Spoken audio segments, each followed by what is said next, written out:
Hello everyone, welcome to Würth Knowing. Today we're going to talk about fasteners, I'm guessing. Chris, Jacob? We're going to go over different fastener types, their attributes, how to identify those attributes, so you can, figure out what you have. Yeah, with all the fasteners that we have around our world, different shapes and sizes, different applications, we want to help you identify what you have in front of you so you know that it's going to work for your application. Sure. All right. Well, gentlemen, where do we start? So I think the first place we start, like everything, is you got to start at the beginning. But we talk bolts, nuts, screws, washers, so we've kind of got all these laid around, and here's a fun idea. Why don't you kind of sort those into what the piles that you think they might be? Okay, let's do this.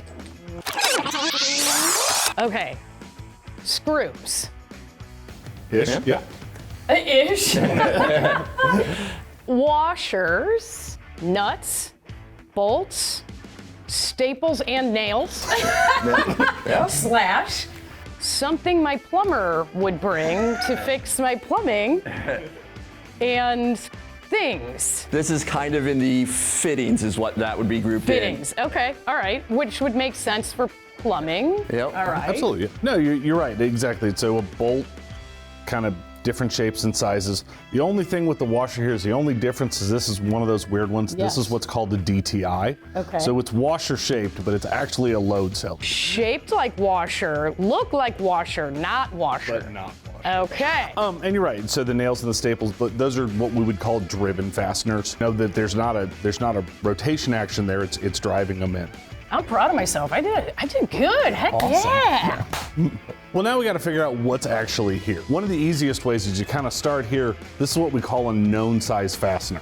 It's got the size on it. It's got the packaging on it. Yep. Other than that, there's kind of some tools that you can kind of sort of help identify what you're doing. Another great tool to have on hand is a caliper. Okay. It does wonders in being very accurate at getting lengths, diameters, so useful tool to have. And you just keep it in your pocket. Yeah. Definitely. And then the more general sense, just like a standard bolt gauge, something that you would keep on you at all the time so you can identify diameters, you can measure a basic length, and even check the threads a little bit. I know what this is, but didn't realize the proper storage method was in the sock. So I will also need more socks. Got to keep your hands free.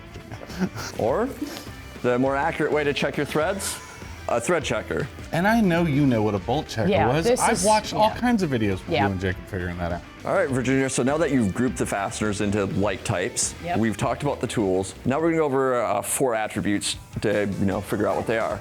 So up first is gonna be the materials. Then we're gonna talk about the threads. Then we're gonna go into head shapes and drive features. And then finally, we're gonna talk about coatings. All right, this one's calling to me. Let's go with this one. So let's start with material. When we go to the talking specifically about bolts, 2 big differentiations are going to be carbon steel versus stainless steel. Simple way to figure that out, pull out a hand. There's always more stuff in my pocket, you know this.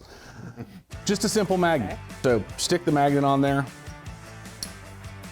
That's going to let you know that's most likely a carbon steel. As opposed to this big one over here that we know to be a stainless bolt. Yep, that is not magnetic. There are also a few materials that are not magnetic, so coppers and brass. Okay. Plastics, those also won't stick. Yeah. Kind of the next step here is we're gonna take a look at the head of the fastener. Okay. On top, there you'll see some markings there. In this case, you see those radial lines. There's 6 of them in this case, so this lets us know it's grade 8. This is denoting its strength.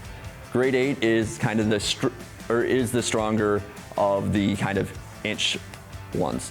There's also metric, and you'll see like 8.8, 10.9 stamped in the head of a fastener. So just by counting the lines, I can determine the grading, or in other words, the strength of the material.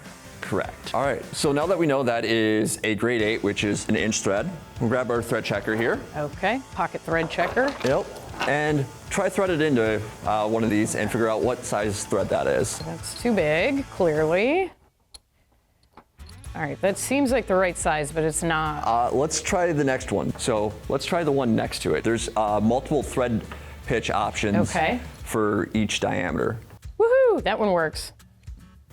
All right, so now if you look at the numbering here, it says 1/2 20. So that's telling me the nominal diameter is 1/2 inch. And if you put a ruler on the side and counted every thread for 1 inch, you'd go across 20 different threads. Because especially in this application, you want to make sure that your thread pitch, that your number of threads, is the same on both your bolt and your nut. We're going to talk about the head shape itself. All right. So you figured out the heads, we figured out that it's a 1/2-inch bolt. Yep. Flip it around, let's look at the head a little bit. All right. So you see we got different kind of size heads. We've got round heads, we've got countersunk heads. What would you call that one? A hexagon. Got it, exactly. So we got a 1/2-inch bolt. So if we pull out our 1/2-inch socket, Okay. Yes, we walk around with these now. That's not fitting. that's not going. So how we would determine our socket size is what we reference as with the cross flats. One of the ways to figure that out is the caliper here. Looks like 0.74. So that's 3/4 of an inch. We're gonna look at coatings. That is things that are applied either for looks, to prevent corrosion, Sure. or affect the coefficient of friction in that torque tension relationship as you're tightening it down. There's a few different coating options. We have plain stainless steel, plain steel, we got zinc plated, we got painted, and then epoxy coated. But if you were to go to a hardware store, the most common you're gonna see would be either the clear zinc, the plain carbon steel, Okay. stainless steel, or Yep. maybe a hot dip galvanized. It's really gonna kind of depend on your application. Whatever the coating on your bolt is, we need to make sure that we match it on the nut too so that they fit together. So up next we have fittings here. There's a couple different types here. T-fitting, pipe elbow, a plug to block off a port. We got a valve here which you can use to turn off the Sure. flow of either a liquid or a gas. There's a couple different, sealing methods. We have the barb here, so you'd slide on a rubber hose. Here's compression, so you just tighten down and it squeezes down onto it. And then here is pipe thread. So as opposed to like a traditional fastener when we talk about bolts or nuts or even screws, what we're really looking for is clamp load there. Okay. This, we really want to make sure we get a good seal so that we protect whatever the material that's flowing through the pipe is. So we'll leave fittings there and we'll go on to washers here. Okay. So on the washers, there's 3 really critical dimensions. It is the inner diameter, so that's what size bolt it goes on. Then you have the outside diameter, and there's normal, kind of the standard width there, and then in this case, you see this one proportionally is wider, and then we have thickness. But the biggest thing is to make sure that you've got a flat surface to work with. So okay. especially That under makes your sense. rotated element, you want to make sure, because of the dimensions of the shed, the threads, the clamp load that we're getting, we want to make sure that that works as best as it can. All right, so we'll go on to driven fasteners.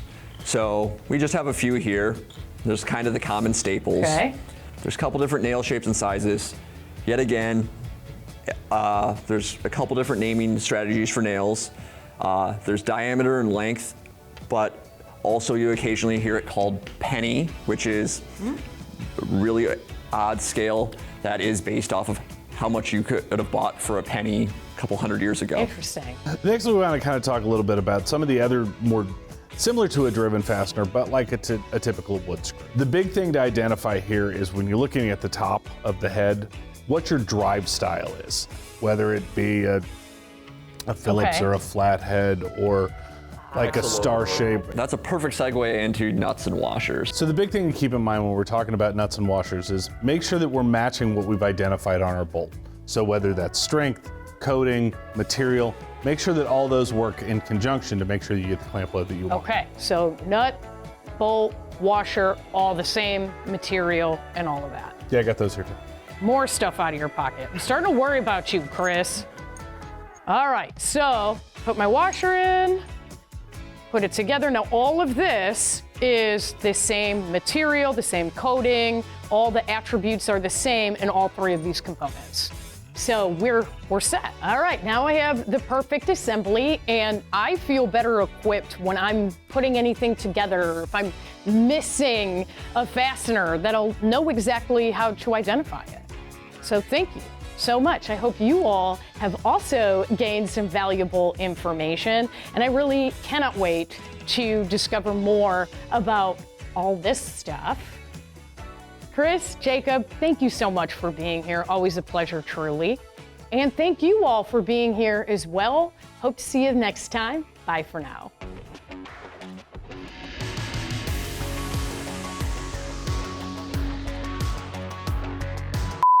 Another caliper.